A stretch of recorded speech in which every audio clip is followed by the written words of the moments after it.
Hi friends, welcome to my channel. இன்னைக்கு நம்ம வீடியோவில் லிவர் ஃப்ரை எப்படி பண்ணுறதுன்னு தான் பார்க்க போகிறோம். அதுக்காக நான் ஆட்டு ஈரல் வாங்கி க்ளீன் பண்ணி மஞ்சத்தூள் போட்டு 2 விசில் விட்டு வேக வச்சு எடுத்து வச்சுருக்கிறேன். அது கூடவே அரைக்கிறதுக்கு தேவையான பொருட்களையும் எடுத்து வச்சுருக்கிறேன். இப்போ நம்ம மசாலா அரைச்சி எடுத்துக்கலாம். ஈரல் ஃப்ரை பண்ணுறதுக்கு தேவையான மசால்: பச்சை மிளகாய், நான் 4 பச்சை மிளகாய் எடுத்துருக்கிறேன். பெரிய பச்சை மிளகாய், கொஞ்சம் காரமாக இருந்தால் நல்லாயிருக்கும். அது கூடவே கறிவேப்பிலை ஒரு கொத்து எடுத்துருக்கிறேன். முதல்ல இதை ஒரு சுற்றி எடுத்துக்கலாம். பாருங்கள், பச்சை மிளகாயும் கறிவேப்பிலையும் மிக்சியில் ஒரு அடி அடித்து எடுத்தாச்சு.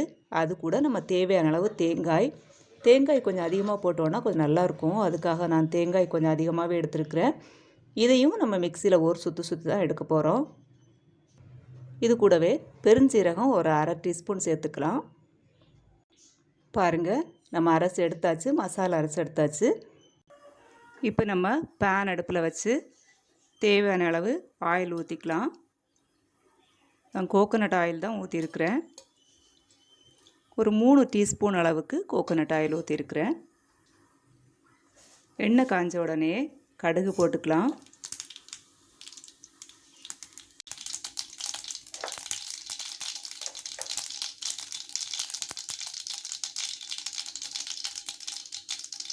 கடுகு வெடித்த உடனே நம்ம கட் பண்ணி வச்ச வெங்காயத்தை போட்டுக்கலாம். நான் ஒரு பெரிய வெங்காயம் எடுத்து இந்த மாதிரி பொடிசாக கட் பண்ணி வச்சுருக்கிறேன்.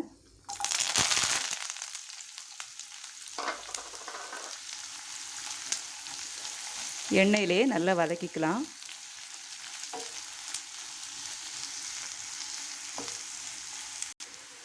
பாருங்கள், வெங்காயம் வதங்கி இந்த மாதிரி கொஞ்சம் செவந்து வரும்போது நம்ம தேவையான அளவு இஞ்சி பூண்டு பேஸ்ட்டு சேர்த்துக்கலாம்.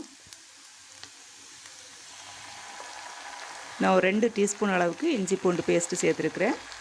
இதையும் பச்சை வாடை போகிற வரைக்கும் நல்லா வதக்கிக்கலாம். இஞ்சி பூண்டு பேஸ்ட்டு போட்டு வதக்கினதுக்கப்புறம் நம்ம அரைச்சி வச்சுருந்த மசாலாவை சேர்த்து மிக்ஸ் பண்ணி விட்டுக்கலாம்.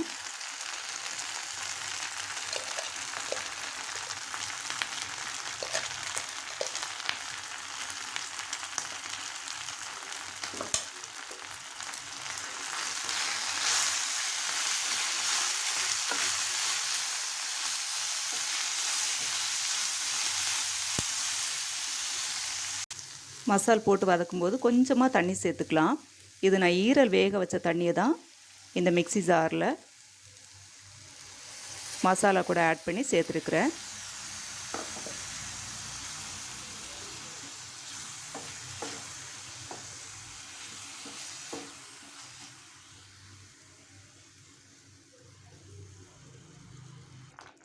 இப்போ நம்ம தேவையான அளவு உப்பு சேர்த்துக்கலாம். நான் ஒரு அரை டீஸ்பூன் அளவுக்கு உப்பு சேர்த்துருக்குறேன். நீங்கள் உங்கள் தேவைக்கேற்ப சேர்த்துக்கோங்க.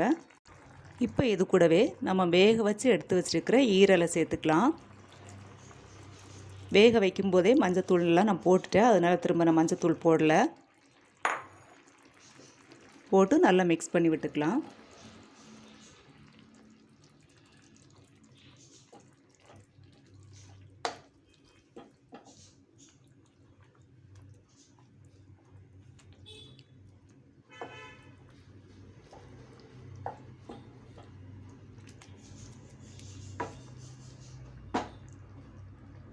அப்படியே ஒரு 5 மினிட்ஸ் இருக்கட்டும், அப்போ தான் நல்லா மசால் பிடிக்கும்.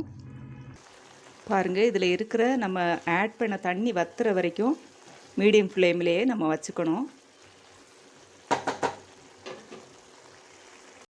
பாருங்கள், இப்போ நமக்கு தண்ணியெல்லாம் வற்றி நல்லா ரெடி ஆயிடுச்சு. இந்நேரத்தில் ஒரு அரை டீஸ்பூன் அளவுக்கு பெப்பர் பவுடர் நம்ம சேர்த்து மிக்ஸ் பண்ணி விட்டுக்கலாம்.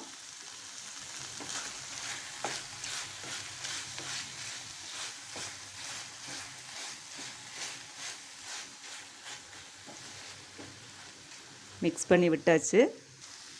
பாருங்கள், இப்போ நமக்கு லிவர் ஃப்ரை ரெடி ஆயிடுச்சு. இதே மெத்தடில் நீங்களும் வீட்டில் ட்ரை பண்ணி பாருங்கள், ரொம்ப டேஸ்ட்டாக இருக்கும். இதே மாதிரி நீங்கள் இது வரைக்கும் செய்திருக்க மாட்டீங்கன்னு நினைக்கிறேன். நீங்கள் லிவர் வாங்கி இந்த மாதிரி செய்து பாருங்கள். இந்த மெத்தட் ரொம்ப சூப்பராக இருக்கும். வீட்லேயும் எல்லாருக்கும் பிடிக்கும். ஓகே ஃப்ரெண்ட்ஸ், இதே மாதிரி செய்து பார்த்துட்டு உங்கள் ஃபீட்பேக்கை கமெண்ட் பாக்ஸில் கமெண்ட் பண்ணுங்கள். நெக்ஸ்ட் வீடியோவில் இன்னொரு யூஸ்ஃபுல்லான ரெசிபியோடு உங்களை சந்திக்கிறேன். தேங்க்யூ ஃபார் வாட்சிங்.